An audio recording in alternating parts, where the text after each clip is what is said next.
Você que gosta de jogos difíceis, com certeza já passou alguma experiência frustrante com algum chefão. Você chega na arena e ele tá lá te esperando com uma pose imponente, a espada em punhos, parece estar defendendo com convicção a passagem para algo atrás dele. A música de batalha começa a tocar. O chefe e você se preparam, todo o clima te empolga e você se sente ansioso e motivado para lutar. Então, a luta começa. E você morre uma vez. Você morre 2 vezes. Você morre 3 vezes. Você morre 4 vezes. Até perder a conta. Então, talvez você decide ir até a internet, abrir o YouTube, buscar alguma dica, alguma estratégia que possa te ajudar. E se depara com um vídeo nele, um ser que tá praticamente pelado, sem quase nenhum equipamento, tirando um capacete e 2 espadas. Vai lá e derrota sem esforço nenhum o chefe que você passou horas e horas tentando. Parece que pra esse cara aquilo é uma simples tarefa do dia a dia. Então, você decide abrir o jogo e tentar mais uma vez. E aí você morre uma. Você morre 2. Você morre 3. Você morre 4 vezes. Mas com o tempo você começa a se adaptar ao chefe, aos padrões de ataque dele, aprender como ele funciona. E finalmente você derrota ele. A alegria da vitória, o sentimento de superação, de repente tomam conta de você e você percebe que todo o esforço que você teve, toda a frustração, todas as tentativas frustradas, no fim, valeram a pena. Mal sabe você que o cara do vídeo que tava vencendo o boss tão fácil passou pela mesma coisa. E não só ele. Todos os jogadores que tiveram que enfrentar esse boss possivelmente também passaram por isso. O que me gera o seguinte questionamento: o que nos faz gostar de jogos difíceis como Elden Ring, Bloodborne, Sekiro? É masoquismo? Gostar de sofrer? O que nos motiva a continuar tentando? Eu acho que uma obra que exemplifica muito bem e prestigia esse tipo de jogo e de jogador é o anime Shangri-La Frontier. Então, se você é um gamer hardcore, gosta do anime ou simplesmente quer entender o porquê, fica até o final do vídeo. Primeiramente, eu vou contar pra vocês de forma chula, simples e sem spoiler o que é esse anime. Ele é basicamente um Sword Art Online. Só que bom. Agora, falando sério, o anime conta a história desse moleque aí, chamado Hakuro Hizotomi. Esse moleque ele gosta de jogar uns jogos bem ruins e muito bugados, e ele faz isso pelo simples prazer de conseguir finalizar esses jogos. Um belo dia, sugerem pra ele: pô, e se você desse um tempo nesses jogos ruins pra jogar algo bom, como esse jogo aqui chamado Shangri-La Frontier? Ele aceita, cria um boneco com o nome Sunraku, escolhe uma classe que começa sem nenhum equipamento, só com essa cabeça de pássaro, e começa a jogar o jogo. E é isso. É basicamente isso. O anime é a história desse moleque jogando esse jogo aí. Agora você deve estar pensando: pô, Pedro, tem uns 500 animes aí com esse mesmo plot, não tem nada de genial. E mais importante que isso, como que isso ajuda a responder a pergunta? Calma, guerreiro, calma. A gente vai chegar lá. Nesse tipo de jogo, a dificuldade é proporcional às habilidades do jogador. ela não é um obstáculo. Ela tá ali para ajudar a desenvolver e a aprimorar as habilidades de quem tá jogando.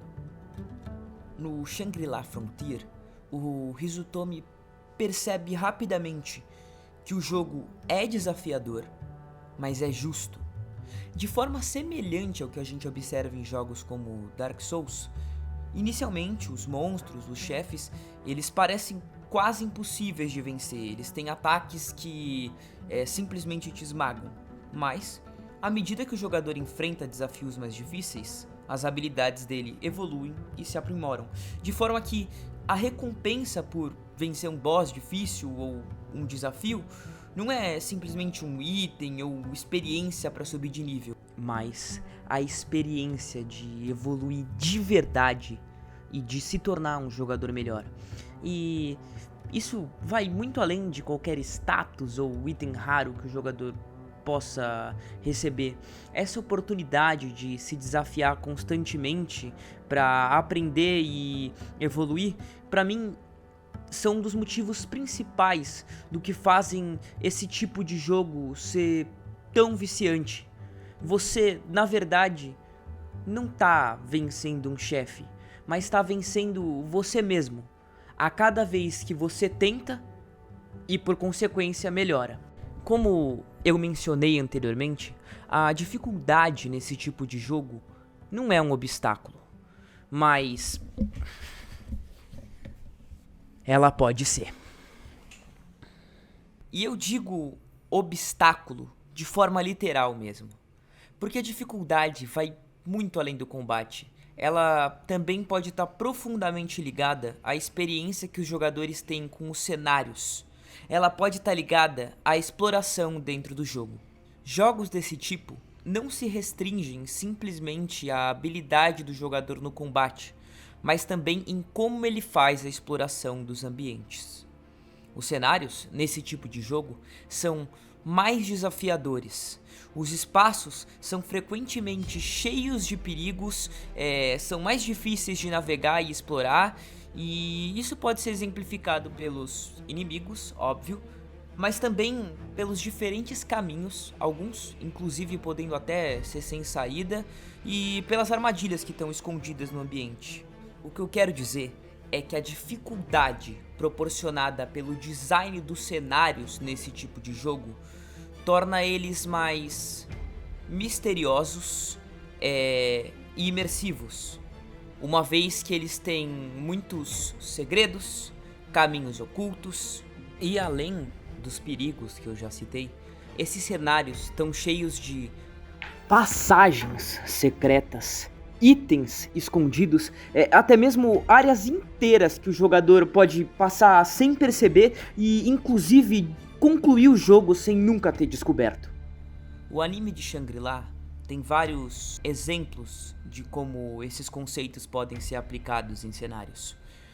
A gente tem, por exemplo, o momento onde o Sanraku e os amigos dele descobrem um espaço escondido em uma dungeon que spawna um tipo de inimigo mais forte e que dá uma quantidade significativa de experiência adicional. A gente também tem um momento onde o Sanraku encontra um mapa único, basicamente um país de coelhos, e esse mapa é cheio de áreas e NPCs exclusivos. E eu acho que o momento que melhor exemplifica esse tipo de coisa é quando eles têm que atravessar uma parede falsa para alcançar um boss oculto no mapa. Ou seja, nesses jogos, essas mecânicas fazem com que o jogador fique constantemente atento ao cenário, explorando e testando diversas possibilidades para descobrir se tem itens escondidos, passagens secretas, armadilhas, inimigos ou outros obstáculos. Isso torna o mundo do jogo consequentemente mais divertido e imersivo, uma vez que a dificuldade faz com que os cenários se tornem mais perigosos e complexos, e isso torna a experiência mais rica e recompensadora, estimulando a curiosidade e a dedicação na exploração.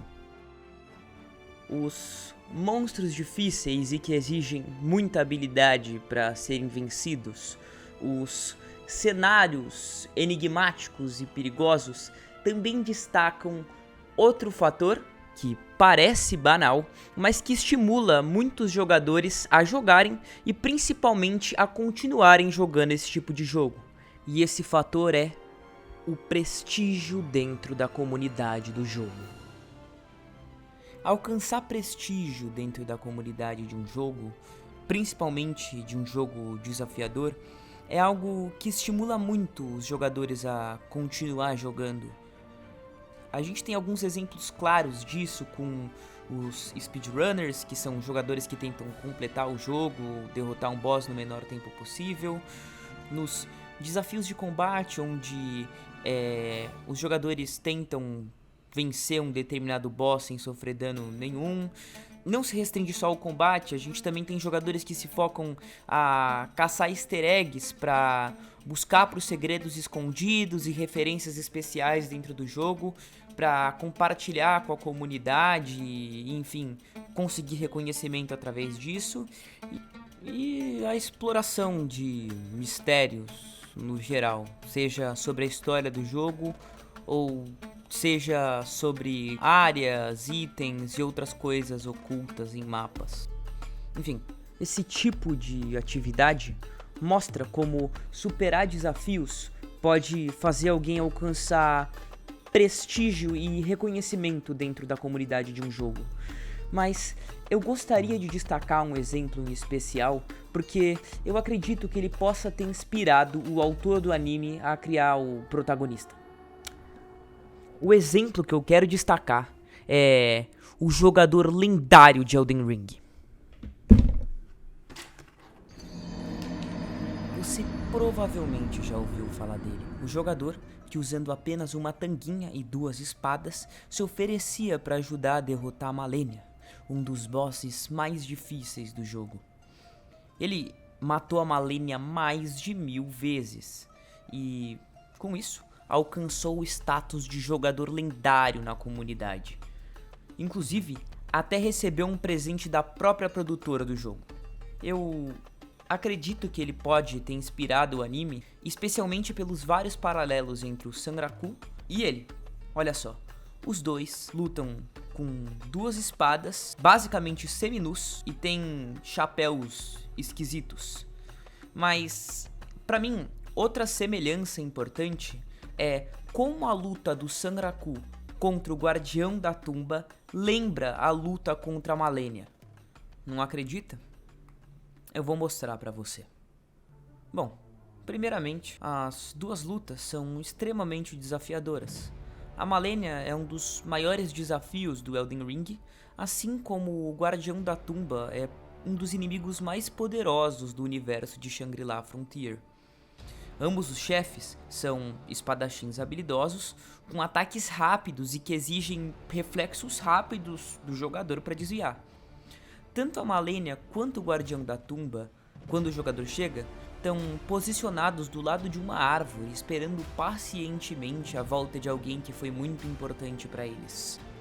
A vitória sobre esses chefes fez com que o Sanraku e o Let Me Solo Her se tornassem lendas nas respectivas comunidades de seus jogos.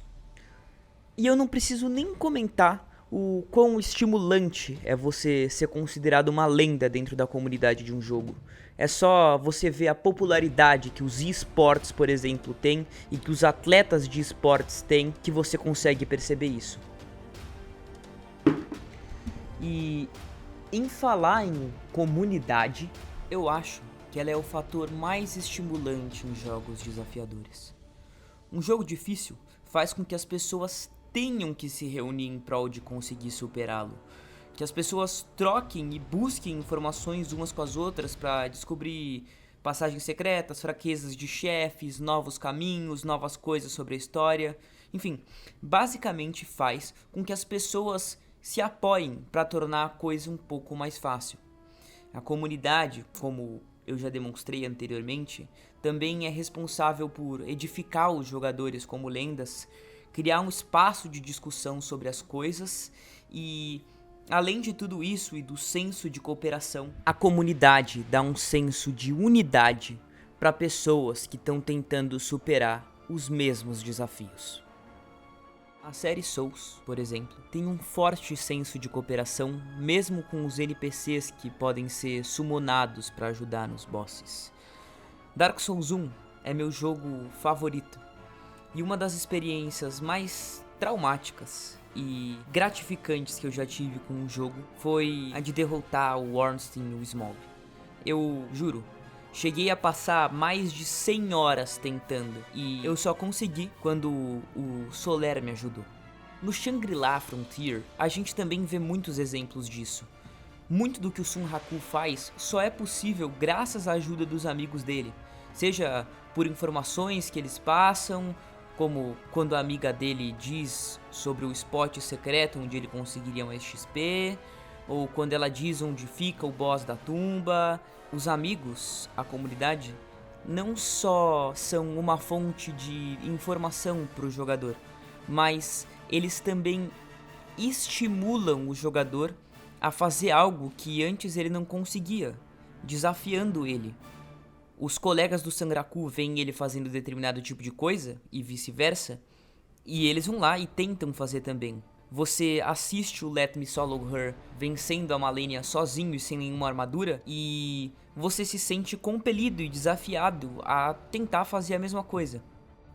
Enfim, os jogos podem até ser complexos, difíceis ou desafiadores, mas acho que no fim é até um pouco fácil explicar o que faz a gente gostar deles, e é justamente isso. É até meio clichê, sabe? O que faz a gente gostar de uma jornada tão difícil é como a gente evolui e melhora durante essa jornada, as coisas que a gente descobre e, principalmente, os amigos que a gente faz pelo caminho. Bom, meu nome é Pedro Volpato, e se você gostou desse vídeo, dá um like e comenta.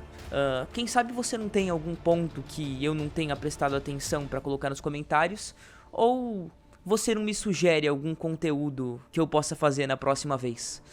Bom, desde já agradeço por ter ficado até o final do vídeo. Até a próxima.